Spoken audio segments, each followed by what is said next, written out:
If you like the content of this channel, consider supporting us by using patreon.com or using Brave Payments. Click below in the description. What is up, everyone? How you guys doing today? My name is Rex. This is your Daily Chat Season 3, Episode 25 for July the 27th, 2018. How's everybody doing today? What is going on? Not a lot of tech news, as you can imagine, but not a lot of tech news in terms of tech coming out. There actually is some tech-based news from today, which is a refreshing sight to see. But there's two topics before we get on to it that I want to talk about really quickly. One of them is a little bit of an old story. It's about 2 days old, and that is the whole PewdiePie Demi Lovato thing. Quick recap. A lot of YouTube channels have covered it in more detail than I'm about to, but here you guys go. Demi Lovato is a really big singer. She was a little child star, I think, on, what crap show was that? Barney and Friends? I believe she was a child star on Barney and Friends. She became a very popular music icon nowadays. And this week she was found like OD'd on heroin. They recovered her, yada yada, etc., etc. Here's what I want to talk about. The big controversy coming out is PewdiePie put out this tweet here. It's a meme, I suppose. I don't really know if it classifies as meme. But, Mom, can you give me money for a burger? To buy burgers? Yes. Actually buys heroin like a boss. PewdiePie put this out, took an enormous amount of backlash, okay? And there was obviously people defending PewdiePie, people wanting him just absolutely what is essentially crucified for this tweet. And to be perfectly honest, PewdiePie didn't do anything wrong. One, you people are offended by a meme that, at least to me, makes no sense. I don't even get the whole burgers thing, so that might just be a me thing. Two, you know what? You took the heroin. You OD'd on the heroin. If you don't know how to measure out the heroin, maybe don't do the heroin. Like, look, I don't know what type of stresses are imposed on famous people day to day at all. I can't even fathom. I don't have that much money. But what I do know is if you have that much money, maybe you should have a little bit more common sense to not spend that money on the drugs. That's just a me thing. I've always viewed drug addiction as kind of a self-correcting problem.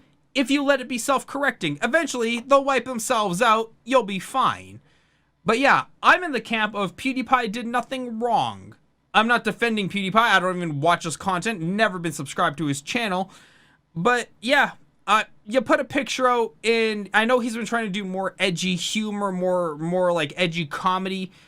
And look, I'm not saying he's good at his job, but at the same time though, to be offended by a picture this level of trash in both appearance and context is really got to say more about the people being offended than the actual tweet itself.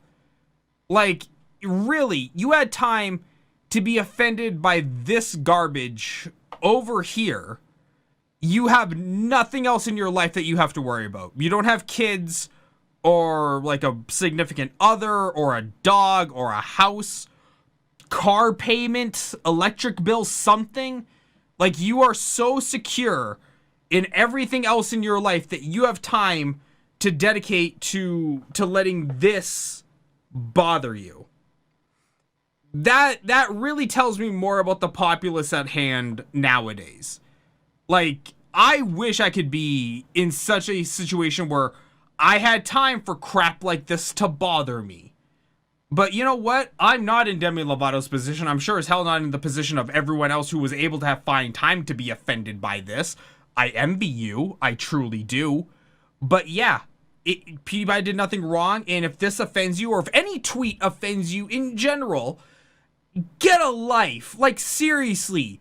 I know most people through YouTube, through like the viewerships of YouTube and the viewerships of Twitch and the viewerships of live streams, are typically lonely people. I get it. You know, I'm a lonely guy. I'm not this level of dedication lonely, but you know, I get it. But really, just for the love of God, find something to occupy your time. Find something to make you better than being offended by a picture on a tweet. Anything, I'm begging you. And as for Demi, you brought it on yourself. No sympathies on this end whatsoever. Next time, be best. Be better. Now, the other story I want to talk about today, before we start moving on, is this story here. And this is an interview with the former Irish president. Talks about Elon Musk and his exploration onto Mars. There's some rest of the interview here about some feminist crap and some other stuff. I don't know what it does. But here's the one I care about, okay? So, Jiz, who I'm assuming is the reporter, what do you think of Elon Musk? With Tesla, he's creating electric vehicles and pioneering new battery technology and could be conceivably help mitigate the impact of climate change, but he's also a free market libertarian. Higgins. No idea who the hell Higgins is.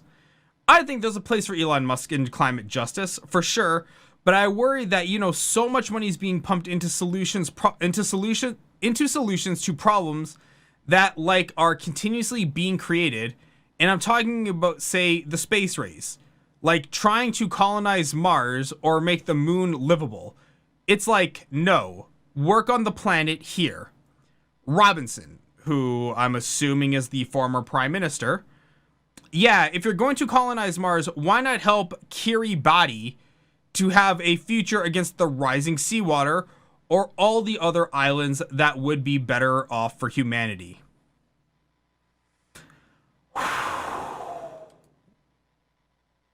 I don't know where to start with this. I really don't. Really? Listen, this is gonna come from a guy who is so free market that I could redefine the definition if given enough power and money. Okay? Money is not, other people's money is not yours to dictate. You know what? If you care so much about people, then do what Elon Musk did, revolutionize 2 industries, revolutionize a 3rd industry, start a 4th industry that was previously government only, and you know what? Maybe have so much money, you can give your money away. My money is not here for you to dictate how I spend it, and nor is it here to dictate for you to dictate how Elon Musk spends it. If Elon Musk wants to spend his money colonizing Jupiter, for God's sakes, that's his choice. It's not your choice. You don't get to have a goddamn opinion in this matter.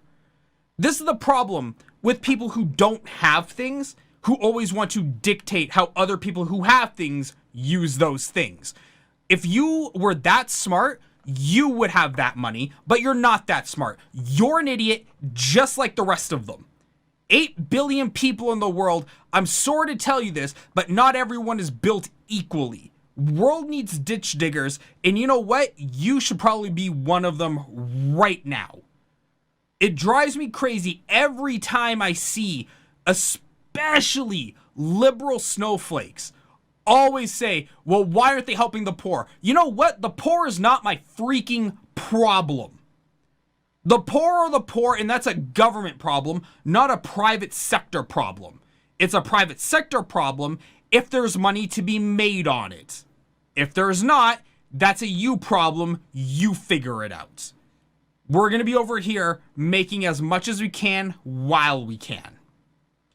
And I see it all the time. It drives me crazy every single time I hear it. And before anyone leaves a comment saying, how do you have time to be offended by this? 1, not offended. 2, literally my job is to talk about these kind of stories. Shut the hell up. So yeah, this was something I couldn't believe that I keep seeing day and day, especially from a politician. Like, why would a politician think it's somebody else's job to clean up their problem? You go clean up Kiribati or wherever the hell it is. I don't think I could point out Kiribati on a map. I don't think anyone could. So, yeah, no, you go clean it up. Leave Elon Musk alone. If the dude wants to colonize Alpha Centauri, he'll go do that. That's his money. It's his right. You shut the hell up. Okay, now that we've got through the 2 social political stories of the day, let's go through and actually talk about something that matters. Spectrum is getting kicked out of New York City. Spectrum, also known as Charter Cable, is now being kicked out by the state of New York after the company failed to deliver the fast internet that it promised. And not only is it being kicked out, New York is now rejecting the merger from 2016 between Charter and Spectrum, and is also seeking $3 million in penalties. Spectrum, though, has to keep operating for I think it's 3 months, 90 days, while a new ISP is found. This makes me so happy right now, because this is going to help start laying the groundwork for state after state to follow suit with holding ISPs accountable. ISPs, internet service providers in the United States, have been notoriously monopolies or duopolies, and they've also had just wildly bad anti-consumer practices. And it's no secret. It's the best unkept secret ever. But now we're starting to see state by state net neutrality rules coming in. We have now New York kicking out an ISP for failing to return on its promises and yanking back its approval.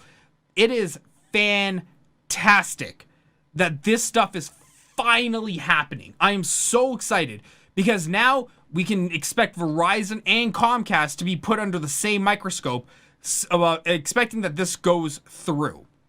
Now, I don't know who's going to step in to fill the void for New York City. If I had to venture a guess, I would say probably Verizon or Comcast. I think Verizon already has a foothold in some aspects of New York, so they would be the more logical way to go. But this is just good, because now Verizon will have to adhere to the same rules as everyone else does, or as the state of New York requires them to, which is great. And my apologies, it is 60 days uninterrupted while the state finds a new internet provider to service its customers. What's really unfortunate here is this would have been a golden opportunity for Google Fiber to come in, but unfortunately, due to dwindling numbers and lack of response or lack of adoption of Google Fiber, which is surprising in just the entirety of that sentence, they have actually shut down, I believe they shut down operations of Google Fiber and are now working on Google Wireless. So that's really unfortunate. This would have been a great opportunity for Google Fiber to come in and just soak up an entire populace and really get a good financial boost. But, oh well, you win some, you lose some. Hopefully, whoever steps in definitely gets put under the microscope the same way Charter Communications just did. And speaking of internet, the state of Massachusetts is trying to pass a new net neutrality law that will name and shame terrible ISPs. So Massachusetts is proposing a new bill that would name and shame internet service providers that ignore net neutrality or violate consumer privacy. In the wake of the FCC's repeal of net neutrality, more than half of the states in the union are considering their own state-level net neutrality rules. In some states are tackling the problem with legislation, while others, like Montana, are signing executive orders banning state agencies from doing business with ISPs that behave anti-competitively. Most of these bills ban ISPs from engaging in the most common of examples of anti-competitive behavior, including blocking or throttling competing websites or services. Others take aim at things like zero rating or an ISP's use of usage caps and overage fees to hamstring streaming alternatives to deter cord cutting. So Massachusetts Bill S2160 is trying something slightly different. Under the proposed law, the state would create an internet service provider registry that tracks whether ISPs adhere to privacy, net neutrality, and other consumer-friendly policies. The ISPs that respect consumer privacy and net neutrality would then be allowed to advertise a Massachusetts net neutrality and consumer privacy seal of approval. That's a good idea. That's a fantastic idea. I don't know how well this is going to go, because see, here's the problem, and this refers back to my last statement. Many of the ISPs in the United States operate on a duopoly or monopoly kind of system. So unless the state of Massachusetts is going to welcome all of the ISPs, so Comcast, Verizon, Charter, and Google, I really don't know how good the seal of approval is going to be. Because if it's only, say, Comcast in the state of Massachusetts, and they're the only option that consumers have, well, then the seal of approval means nothing. It means less than nothing, because you still have everyone by the balls, right? Like, people don't have an alternative option. So unless they have more than one ISP, I don't see a bright future for this bill. And hopefully maybe they think about that going forward. They haven't said anywhere here if they intend to bring in more ISPs or not. But yeah, that is the biggest problem I could see arising for this issue. Now, a little bit on the lighter side of things. For those of you who are Apple users and live in Japan, hey, your lucky day. Because of the floods in Japan, Apple offers free repairs of products damaged during this time. So affected customers can contact Apple by dialing this number on the screen and arrange for a pickup of any eligible products through the end of September, and Apple will service the damaged products free of charge and then return them to the customers. Look, this sounds like oh my god, what a great company. It's just good PR. It's just good PR. Like, that's all there is to it. It's going to cost Apple really the cost of shipping and the text time. Not that much in the grand scheme of things, and it generates way more goodwill than anything else. So yeah, looks great on paper, looks good up front, and when you peek behind the curtain, it's really something you would have expected out of any company of that size. Now, Twitter, their shares plunge as the total users fall. So Twitter shares have closed down more than 20% after the messenger platform reported a fall in user activities. Before we go any further, let's keep in mind that with the rise of fake news, quote unquote fake news, we have seen Twitter become a hub of dissemination of information, and we've also seen Twitter try and combat this by banning a large number of fake accounts. So that has contributed to this fall in users, is when you're banning the bot accounts. So the users numbers fell to 335 million in the second quarter, down 1 million from the previous 3 months. That's not a terrible loss. 1 million people in a span of 335, not exactly, gonna crack, not exactly gonna break the bank here, okay? But Twitter's daily users are up 11% from the year earlier, and overall, they're doing just fine. They're finally turning a profit. They're finally getting where they need to be.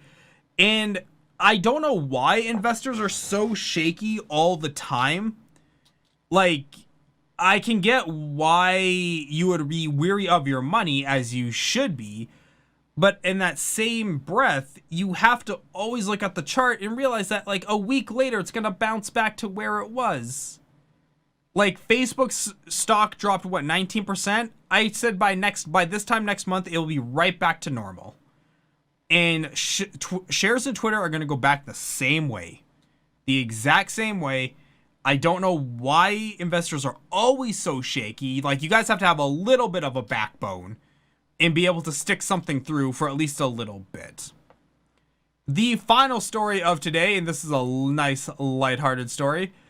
Idaho prisoners hacked tablets and gave themselves $225,000 in credits. So hundreds of Idaho inmates exploited a vulnerability in their personal tablets and gave themselves thousands of dollars in credits used to download music and games and use email, officials said on Friday. An investigation showed more than 360 inmates hacked into the JPay system to increase their account balances by nearly $225,000 in credits, according to Jeffrey Ray, a spokesperson in the Idaho Department of Corrections. And the JPay service, provided by CenturyLink, allows inmates to download games, music, and portable players, as the statement said. That is amazing. amazing. Look, we always think of prisoners as like uneducated, or at least most people do think of them as uneducated, you know, rapists and murderers and home invaders and robbers and frauds. But you have to remember, man, not all thieves are uneducated, ignorant people. Like, some of them are pretty sharp people. And yeah, you have some computer hackers in there who exploited the system. Now, luckily, no taxpayer dollars, or at least are being said, went to this investigation, which is good. No taxpayer dollars were stolen, which is good. But yeah, that definitely happened, and that is pretty hilarious. Oh man, some days you just have to look back and smile at some of the simple things in life. Okay guys, that's gonna do it for today, guys. Thanks so much for tuning in. I've been Arif. This has been your Daily Chat Season 3, Episode 25. Thanks so much for tuning in. Guys, like, comment, share, and subscribe if you're watching on the YouTube channel. If you're watching on Twitch or on Mixer, hit that follow button. Other than that, I've been Arif, and I'll see everyone tomorrow. Same time, same place. Have a good night.